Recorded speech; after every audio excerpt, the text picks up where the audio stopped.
I, 32 male, was scrolling through Facebook during my lunch break when I saw it. My wife, Rhonda, 31, had posted in what she thought was a private group called Women Supporting Women Private. The post read, "Ladies, tomorrow's the big day. Finally leaving my loser husband Derek for a real man who knows how to treat a woman. Keith makes 3x what Derek does and actually knows what he's doing in bed sweat droplets. Can't wait to see Derek's pathetic face when I serve him papers. Already moved half our savings to my personal account. He's too dumb to notice LMAO. Thing is, Rhonda didn't realize her privacy settings were messed up after the latest Facebook update. The post was public. I sat there in my work truck, sandwich halfway to my mouth, just staring. 7 years of marriage. Currently trying for kids. Just booked a surprise anniversary trip to the Bahamas last week. Keith Garrison, her co-worker at the marketing firm. Married Keith Garrison with 3 kids and a wife named Bethany who ran a local bakery. My hands weren't even shaking. Weird how calm I felt, like watching someone else's life implode from a distance. I took a screenshot, then another. Then I did something that would change everything. I liked the post. Then I commented, "Congratulations on the pregnancy. Keith must be so excited. Party popper." Here's the thing, Rhonda wasn't pregnant. But I knew she'd been telling people she might be to explain her mood swings lately. And I knew Keith's wife Bethany was on Facebook. Very active on Facebook, actually. The comments started rolling in immediately. Rhonda's co-worker Jade. "OMG pregnant. Why didn't you tell me?" Her sister Teresa. "Wait, what? You're leaving Derek?" Random acquaintance. "This seems like something that should be private, hon." Then the bomb dropped. Bethany Garrison. "Keith? My husband Keith? The father of my 3 children Keith? Please tell me this is a different Keith." At Keith Garrison. I watched in real time as Rhonda's post went from 3 comments to 45 in about 10 minutes. The post disappeared within 20 minutes. But screenshots last forever, and I'd already sent them to my lawyer buddy Trevor. My phone started blowing up. Rhonda calling. I let it ring. Text after text. "Derek, what did you do? Delete that comment now. This isn't what it looks like. Answer your phone. Baby, please, we need to talk." I finished my sandwich, clocked back in, and got back to work. Had a bathroom remodel to finish. Update 1. Got home around 6 p.m. that day. Rhonda's car was in the driveway, parked crooked like she'd been in a rush. Deep breath. Walked in. She was on the couch, makeup smeared, phone in hand. Jumped up when she saw me. "Derek, baby, that post? It was a joke. The girls and I were doing this thing where we write fake dramatic posts. Like creative writing." I set down my tool bag. Creative writing. Yes, I know how it looked, but the $8,000 missing from our savings.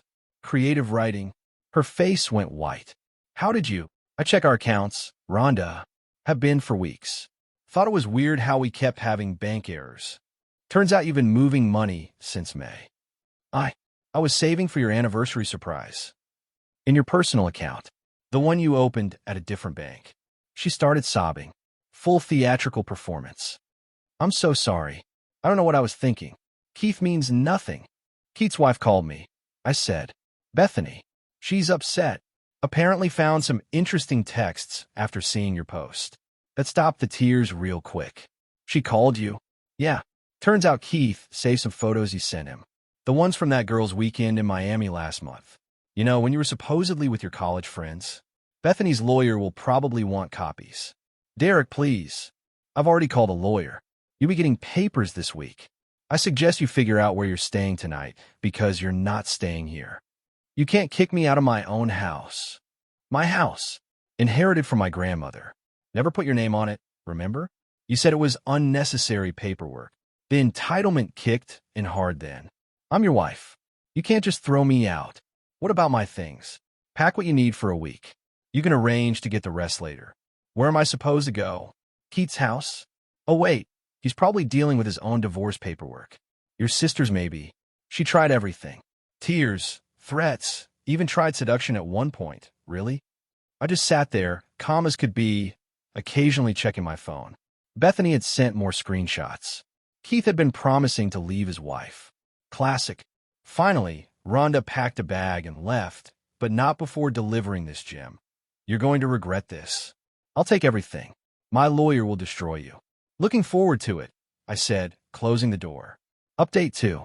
Been 2 weeks since the Facebook incident. Buckle up, because Rhonda went from zero to psycho real quick. First, she tried the social media smear campaign. Posted everywhere about how I was abusive and controlling and had isolated her from her support system.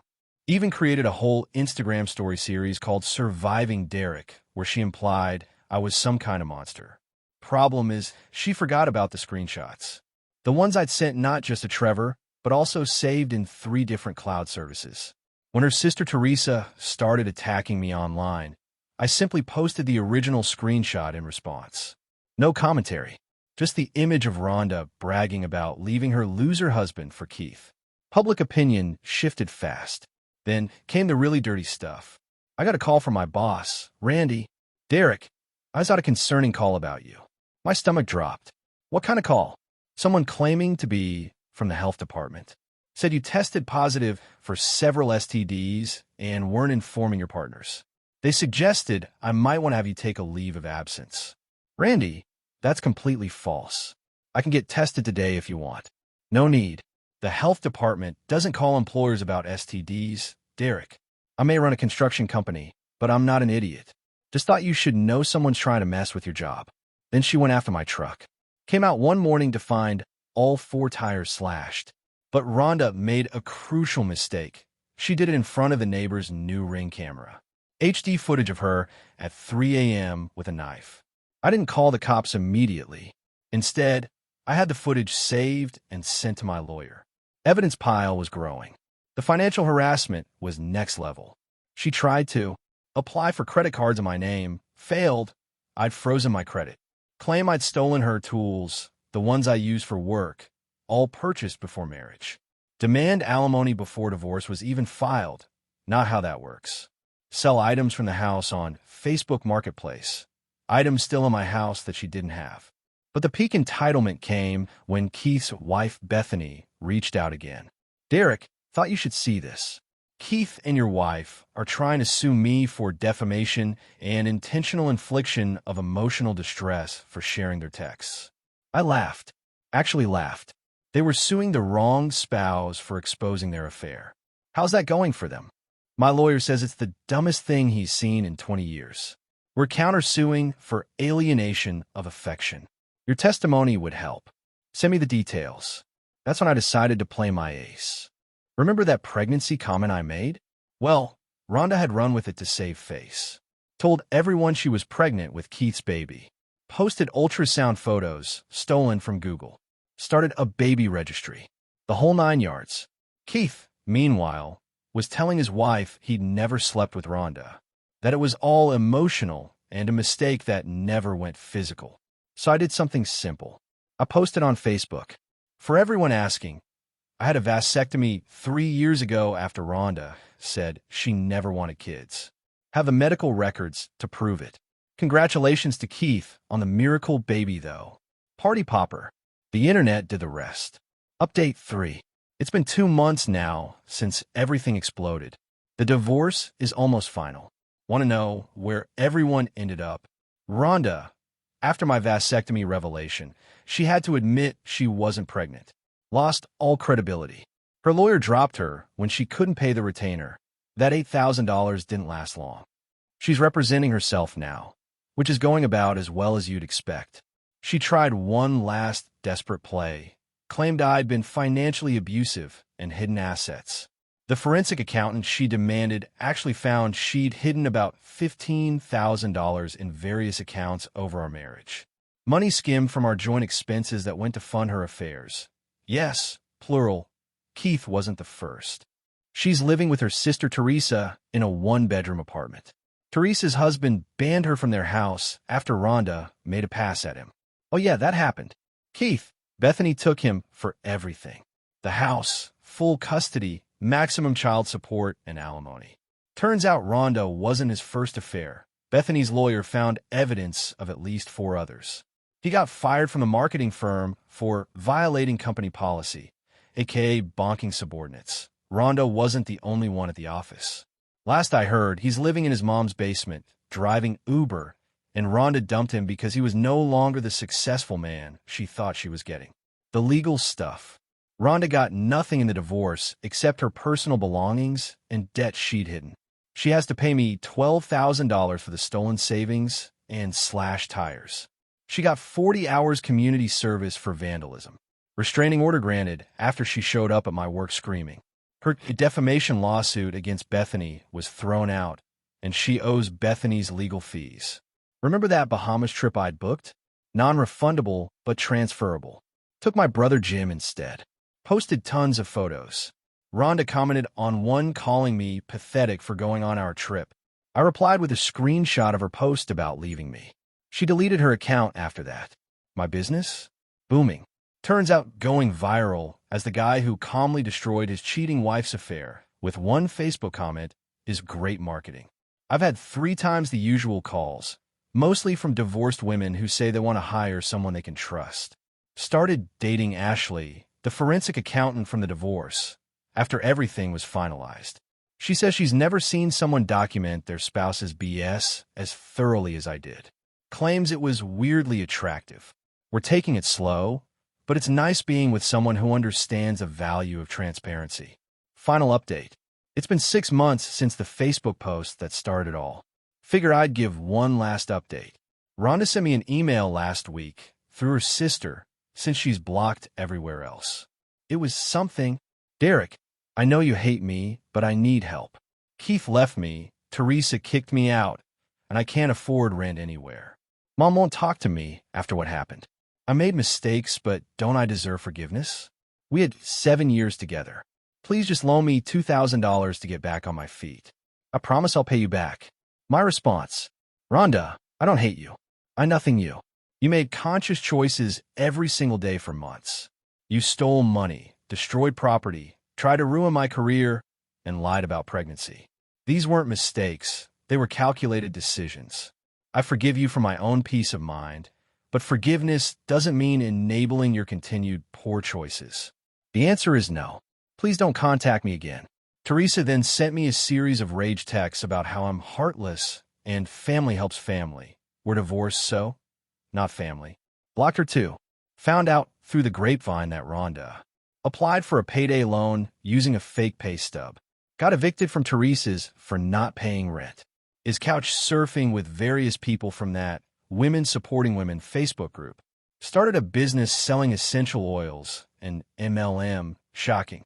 Is telling everyone I manipulated the system to leave her with nothing. Meanwhile, I paid off my truck, renovated my bathroom, the one she always complained about. Got a promotion to project manager. Ashley and I just got back from a weekend trip. Actually feel happy for the first time in years. The thing is, I didn't set out to destroy Rhonda's life. She did that herself. All I did was 1. Tell the truth. 2. Document everything. 3. Protect my assets. 4. Let consequences happen. She thought she was playing 4D chess, planning her exit while keeping me as a backup plan. She thought she'd take half of everything and ride off into the sunset with Keith. She thought I was too dumb to notice or too weak to fight back. She thought wrong. The best revenge? It wasn't the Facebook comment, though that was satisfying as hell. It wasn't watching her relationship with Keith implode or seeing her get nothing in the divorce. It was realizing how much better my life is without her. How much money I have now that she's not secretly draining accounts. How peaceful my house is without her drama. How nice it is to be with someone, Ashley, who actually likes me for me, not what I can provide.